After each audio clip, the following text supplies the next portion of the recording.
ఈరోజు హెల్దీ అయిన రాగి చపాతీలు అయితే చేశానండి. ఎంతో టేస్టీ అయినా ఉంటుంది. చూడండి ఎంత మెత్తగా సాఫ్ట్గా అయితే వచ్చింది రాగి చపాతీ.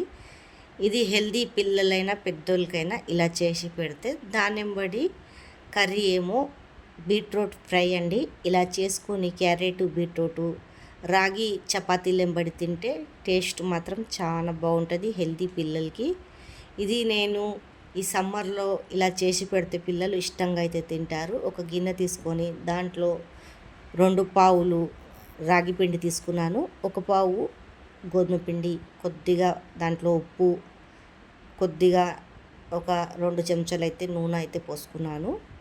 ఇదంతా మంచిగా కలుపుకోవాలండి. ఇలా కలుపుకున్నాక అప్పుడు కొద్దిగా నీరు పోసుకొని పిసుక్కోవాలి పిండి.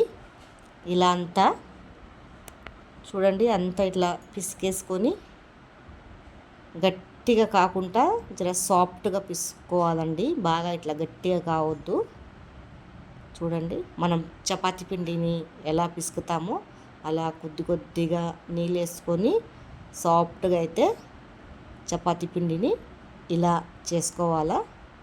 దీన్ని ఒక అరగంట సేపు అయితే నాననియాలండి.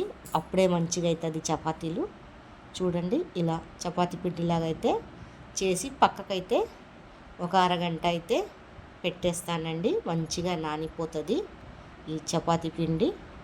చూడండి, ఇలా పక్కకు పెట్టేశాక తర్వాత ఇలా తీసుకొని చిన్న లుండలు చేసుకోవాలండి.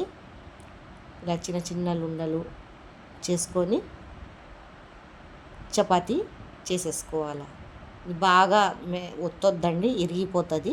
ఇలా సింపుల్గా చేసుకుంటే సన్నగా బాగా వస్తుంది. తర్వాత పెంకలు వేసుకొని అటు ఇటు కాల్చుకోవాలా.